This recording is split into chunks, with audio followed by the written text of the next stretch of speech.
Hi అండి. తనుజ గారిది buzz interview చూసారా? చూసుంటే కామెంట్ చేయండి. మీకు ఏమనిపించింది, ఎలా అనిపించింది అనేది కామెంట్ చేయండి. నాకు అయితే నిజంగా చెప్పాలంటే ఓల్ సీజన్లో 9 సీజన్లలో కూర్చున్నా కూడా ఇంత మంచి ఇంటర్వ్యూ ఇక చూడలేదు, చూడబోం కూడా నాకు అనిపించింది. హార్ట్ఫుల్గా, హార్ట్ టచింగ్గా తనుజ మాట్లాడినటువంటి మాటలు అయితే చాలా చక్కగా మాట్లాడింది. చాలా విషయాలు చర్చించింది, చాలా విషయాల గురించి చెప్పింది. అసలు తెలియని విషయాలు మనం ఆ బజ్ ఇంటర్వ్యూలో తనుజ గురించి చాలా తెలుసుకోవచ్చు అని అనిపించింది. చూస్తే ఆడియన్స్ అందరూ కూడా ఎందుకు మనం ఇలాంటి అమ్మాయిని అంటే ఇలాంటి అమ్మాయికి ఓట్లు వేయలేదురా, అరే ఇలాంటి అమ్మాయిని కదరా గెలిపించాల్సిందని ఇప్పుడు బాధపడుతున్నారు.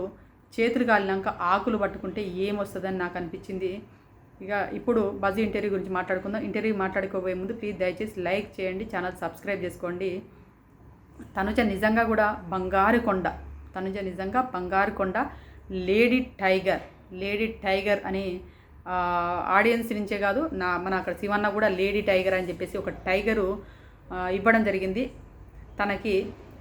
ఇప్పుడు తనుజ చాలా విషయాలు షేర్ చేసింది. అందులో మెయిన్గా చెప్పుకోవాల్సింది తనుజ పేరు వెనుక ఉన్నటువంటి పుట్టస్వామి అనే పేరులో ఏముంది అనే దాని గురించి మాట్లాడుకుందాం. ఏంటంటే తను చెప్పింది ఎమోషనల్ అవుతూ, నా పేరు పక్కన పుట్టస్వామి అనే పేరు నా సరినేమ్ అనుకుంటారు సార్, నా సరినేమ్ కాదు, మా ఫాదర్ నేము. నేను ఇండస్ట్రీకి రావడం మా నాన్నకు అస్సలు ఇష్టం లేదు.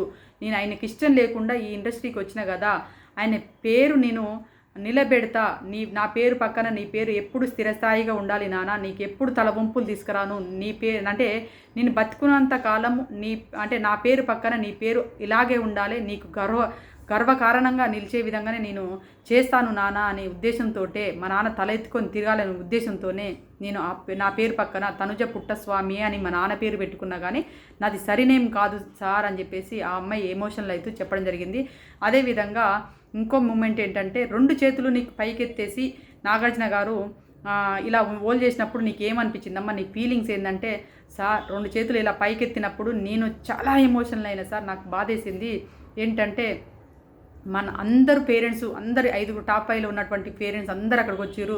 మా నాన్నగారు అక్కడికి వచ్చుంటే బాగుండేమో, మా నాన్నగారు కూడా వస్తే బాగుండు, మా నాన్నకు నేను ఈ కప్పు గెలుచుకొని తీసుకెళ్ళి మా నాన్న ముందు పెట్టి, నాన్న నీ కూతురు చూడు నాన్న, ఇది నీ కూతురు అంటే అని నేను చెప్పాలనుకున్నా సార్, కానీ నాకు అది అవ్వలేదు సార్, అందుకే నేను చాలా బాధపడిన సార్ అని చెప్పేసి అనగానే, నీకు ఇంకా ఏంటంటే అదేవిధంగా అందరు ఆడియన్స్ అనుకుంటారమ్మా, నువ్వు నాగార్జున గారు హౌస్లో లోపలికి వచ్చినప్పుడు నీకు 20 లక్షలు ఆఫర్ చేసినప్పుడు తీసుకుని ఉంటే బాగుండేమో అని అనుకుంటురమ్మా అంటే, సార్ నేను డబ్బులకు అమ్ముడు పోయే అంటే సార్ డబ్బుల కోసం పనిచేసే అమ్మాయిని కాదు సార్, డబ్బుల కోసం పనిచేసే అమ్మాయిని కాదు సార్ అని చెప్పేసి ఆ అమ్మాయి చెప్పింది చూడండి. ఒక్క మాట అసలు నిజంగా ఇలాంటి పదాలు కదా, ఇలాంటి అమ్మాయిని కదా మనం నిజంగా కోల్పోయింది అని చాలామంది ఆడియన్స్ ఇప్పుడు బాధపడుతున్నారు.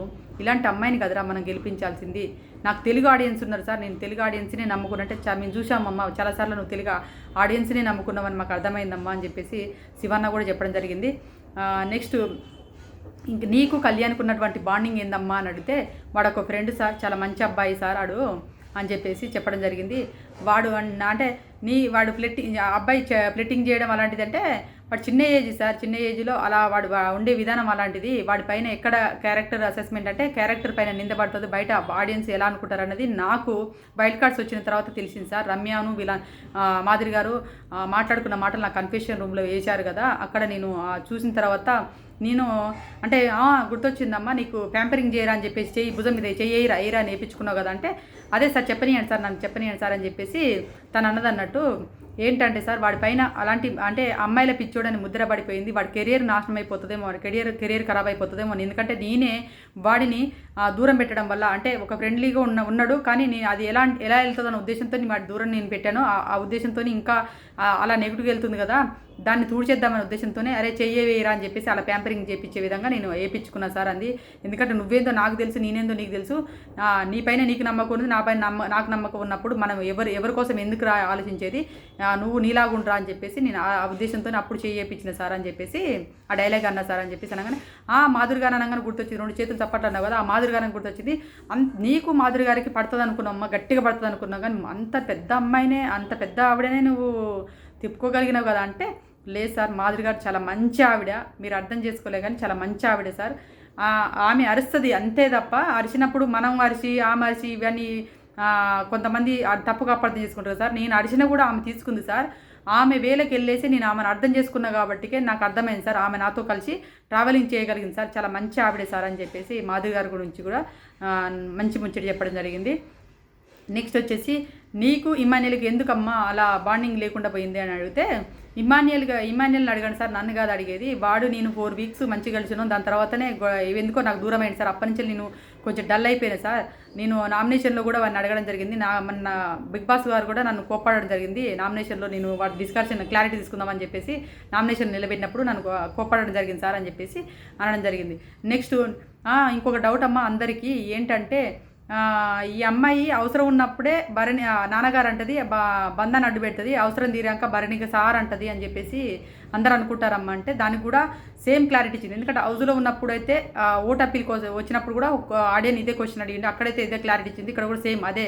ఎందుకంటే తను అక్కడ ఉన్నది ఎవరు, తనుజ పుట్టస్వామి కాబట్టి ఎక్కడ తడబడలేదు. ఎందుకంటే కొంతమంది విన్నర్ అయినప్పుడు లోపల ఉన్నప్పుడు ఈవిడ వల్ల విన్నర్ అయినా, నాకు ఈమె లేకపోతే విన్నర్ కాలేకపోదును అని చెప్పేసి చెప్పినటువంటి పర్సన్ బయటకు వచ్చిన తర్వాత ఫ్లిప్ అవుతారు కదా, అది పల్లవి ప్రశాంత్ లాగా. కానీ ఇక్కడ ఉన్నది లేడీ టైగర్ కాబట్టికి, తను లేడీ సింగం కాబట్టి ఎక్కడ కూడా ఫ్లిప్ అవ్వకుండా ఎలా ఉందో, ఎలా మాట్లాడిందో, అక్కడ ఎలా ఉందో, బయట ఇంట్లో అంటే ఇంటి లోపల ఎలా ఉందో, బయటకు వచ్చిన తర్వాత కూడా అలా ఉందో తనాన్నే అందరినీ ఆకట్టుకునే విధంగా చెప్పగలిగింది జవాబు. సార్, నేను ఆట ఆడటానికి వచ్చిన సార్ హౌజులోకి, బంధాలను ఏర్పరచుకోవడానికి కాదు కదా సార్. నేను ఆట ఆడుతున్నంతసేపు నాన్నగారు అని అన్నాను అనుకోండి సార్, నేను ఆ నాన్న వల్లనే గెలిచిన అని చెప్పేసి వైల్డ్ కార్డ్స్కి వచ్చినటువంటి ఆయిష కూడా నన్ను నామినేషన్ చేయడం జరిగింది. నేను బంధాలను నా గెలుపు కూడా అర్థం లేకుండా పోయింది కదా సార్. నేను అట్లా గెలిచినా కూడా, నా సొంతంగా గెలిచినా కూడా గెలుపుకి అర్థం లేకుండా పోయింది. అందుకే అక్కడ భరణి సార్ అని చెప్పేసి సంబోధించడం జరిగింది సార్. నేను బయట చిల్లుగా ఉన్నప్పుడు బాగా మేము అందరం ఎంజాయ్గా ఉన్నప్పుడు నాన్నగారనే పిలిచిన, గేమ్ వైజ్గా వచ్చినప్పుడు మాత్రమే భరణి సార్ అని పిలవడం జరిగింది సార్ అని చెప్పేసి అక్కడ క్లారిటీ ఇవ్వడం జరిగింది. ఎందుకమ్మా నీకు ఆయిషకు ఉన్నటువంటి ఆయిష నిన్నెందుకు టార్గెట్ చేసిందంటే, సార్ బయట నుంచి వచ్చి చూసింది, తనకు ఏమనిపించింది తెలియదు, తను చూసింది.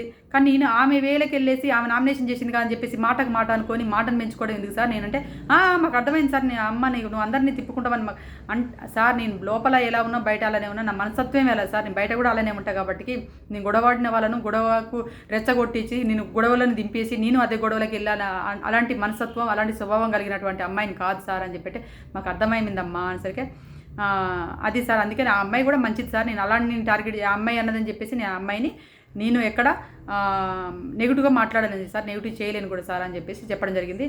నెక్స్ట్ ఏంటంటే, నీకు అదేమంటారు, నువ్వు అంటుంటావు కదమ్మా సెకండ్ పొజిషన్కి వచ్చానని చెప్పేసి బాధ అనిపించిందమ్మా అంటే, లేదు సార్, నాకు ఈ బాధలు అనేటివి కామన్ సార్, నేను ఏం బాధపడిన అవసరం లేదు సార్. నాకు ఎందుకంటే నా జీవితంలో నేను అనుకునేవన్నీ కూడా చివరి దాకా వచ్చి మా నాన్నకి చెప్పాలనుకునేది, మా ఫ్యామిలీ మెంబర్స్ విషయాలలో కూడా నేను వచ్చి నాన్న నేను ఇది నాన్న అని చెప్పేసి అనుకునే టైంకి అది బ్రేక్ అయిపోతుండేది, ఎక్కడో వెళ్ళిపోయేది. నాకు దక్కదని నాకు తెలుసు సార్. నాకు చివరి మూమెంట్ దాకా వచ్చినా నేను మన గేమ్లో కూడా అని ఉంటాను సార్, మీరు వినుంటారు కదా సార్ అని చెప్పేసి ఆ అమ్మాయి చెప్పడం జరిగింది. విన్నామమ్మా విన్నామనేసరికి అది సార్, నేను ఎప్పుడు కూడా చివరి వరకు వస్తాను సార్, చివరిలో ఓడిపోతుంటే నాకు నా లైఫే అంత సార్ అని చెప్పేసి అంటే, నేను లేకపోయానని చెప్పేసి అక్కడ నాకు చిన్న లోటు మాత్రం కనపడుతుంది సార్. అంటే ఎవరమ్మా నువ్వు గెలవలేదని చెప్పింది, ఇంతమంది కోట్ల జనం ఆదరణ పొందినప్పుడే నువ్వు గెలిపొందినవు, మా హృదయాలను కూడా గెలుచుకున్నామని చెప్పేసి శివన్న కూడా చెప్పడం జరిగింది.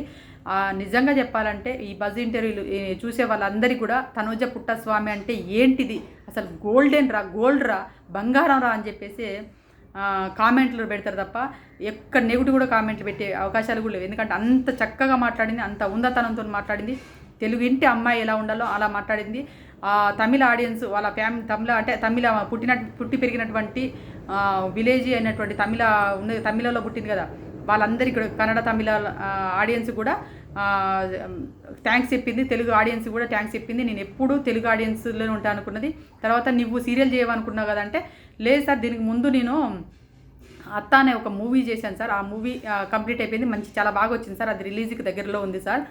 తర్వాత నేను ఒక వెబ్ సిరీస్ కూడా సైన్ చేసి వచ్చాను సార్ అంటే, వచ్చిన సార్ బిగ్ బాస్ హౌస్లోకి వచ్చిన తర్వాత అది ఏమైందో తెలియదు సార్ అంటే, నీకోసం అట్లనే ఉంటుందమ్మా, అలానే వెయిట్ చేస్తుంది, ఏం టెన్షన్ తీసుకోకమ్మా అంటే, నీకు సీరియల్ తీయడం ఇష్టం లేదట కదా విన్నాను ఎక్కడో అంటే, లేదు సార్, సీరియల్ అనేది మన మన పుట్టిల్లాగా సార్, మన ఫ్యామిలీ మెంబర్ లాగా సార్. మనం జీవితాంతం ఎప్పుడు ఉన్నా కూడా మనకు తలుపు తెరిచే ఉంటుంది సార్. మన ఫ్యామిలీ మెంబర్స్ తలుపు తెరిచినట్టుగా సీరియల్ అనేది కూడా ఎప్పుడు తలుపు తెరిచే ఉంటుంది సార్. ముసలోళ్ళు అయినా కూడా చేసుకోవచ్చు సార్ సీరియల్.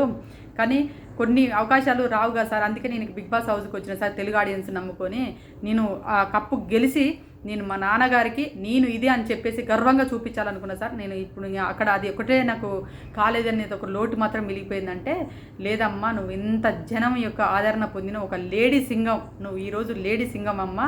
నీకు నిజంగా చెప్పాలంటే ఇక్కడ తెలుగు ఆడియన్స్ నుంచి ఇంత మద్దతు వచ్చినందుకు నువ్వు చాలా గర్వపడవమ్మా అని చెప్పేసి శివన్న కూడా చెప్పడం జరిగింది.